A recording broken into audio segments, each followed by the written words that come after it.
Welcome back to my animal education series. Today I'm here with Mike. Hello. Hey there. What do we have here behind us? So right behind us here we have some American bison. As you can see, we do have a pretty big herd. There's a lot more over here. Again, these guys, a lot of people will call them buffalo. That's sort of what they're... It's sort of a misnomer. It's fallen enough into use that people, today it kind of, it fits in. So generally we call them bison, but buffalo does fit for these guys as well. How many buffalo do you have? I have no idea what our actual count are, but these guys, they are a herd animal, so as you can see, they really, spend a lot of time working together. They're also a migratory animal, so out in the wild you'll find really huge herds of these guys out there in the American West. Historically, they actually range from pretty much from the Appalachian Mountains all the way across pretty much to the Rockies. Today, though, these guys have much smaller and smaller numbers. About 100 years ago, they were down to just a few thousand. Whereas, a million years ago or so, there were about a couple million, which is, a really sad thing that they lost such a huge part of their population. So for any people wondering, in the wonderful land of YouTube, they might be wondering why we're in the car, so. Yeah, so why are we in these cars? These guys, as you can see, they're massive animals. They're actually the largest animal that's found in the Americas today. Male bison can weigh up to about a ton, and they've got all the, they've got those horns on the top of their head. Getting out right beside these guys, definitely not a good idea. So that's why we're staying safely inside the car right now. As you mentioned, they have the horns. What do they use those for in the wild? So in the wild, that is definitely a really good way to protect themselves. So they're really huge, but when they are born, they're still pretty small, susceptible to, predators. So moms especially, they can use those horns and just their giant size in general to help protect their babies. How many babies on average do they have a year? So they'll just have one calf at a time. How many calves do you are right here in this little herd here? So they haven't calved yet for this season. When they're first born, they're actually sort of an orangish color, and then they'll change to that darker brown, after a couple months. So you can see we've got one little guy over there getting a little bit bigger, but that's nearly about a year old now.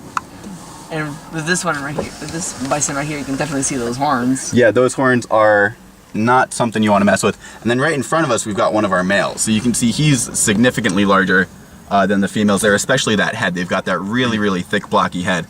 And then they're starting to shed a little bit of their winter coat. So they build up that really thick coat over the winter. It helps keep them, keep them nice and warm. But then as the summer approaches, they'll actually shed that coat, to try and cool off a little bit. What other adaptations do they have for living in their natural environment? What other adaptations do they have? So we did already talk about the horns. We did also talk about their thick coat. Another thing, that they're actually pretty good swimmers. And if you think about them as a migratory animal, it's really important that they are able to swim. Because, think about it, you're on a migration. If you run into a river or a lake or something, and you want to keep going, you're not gonna, you're gonna have to ford the river essentially. You're gonna want to be able to swim past that. So these guys are pretty good in the water. What do these bison eat in the wild? So out in the wild, they are grazers, so they'll eat grasses, which is why they're native to sort of the prairies of the American West.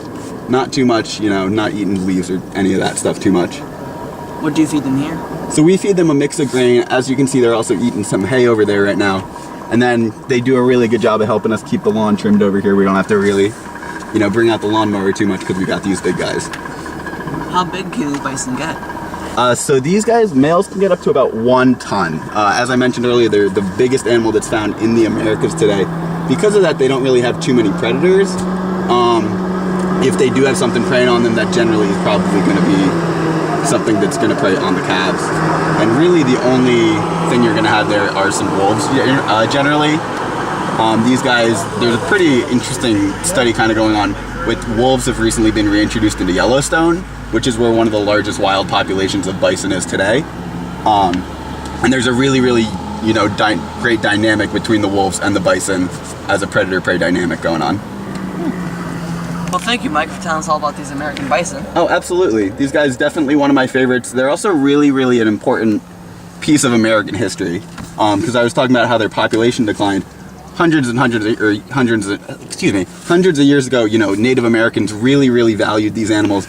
But as Europeans and settlers started heading westward, they really decimated these populations, sort of just to spite the Native Americans, because the Native Americans relied on these animals. As they killed those populations and their numbers went down, that really sort of forced Native Americans into, you know, the reservation. So it was a really important piece of American history. And there's actually legislation going through the House right now, pretty much, to make these guys a national symbol, just as the bald eagle is. Well, again, thank you so much, Mike, for telling us a lot more than normal people would know about these animals. Absolutely. Looks like one of our guys coming over here. And if you guys enjoyed this week's episode, don't forget to leave a big thumbs up down below. And don't forget to come back next week for some more animal education.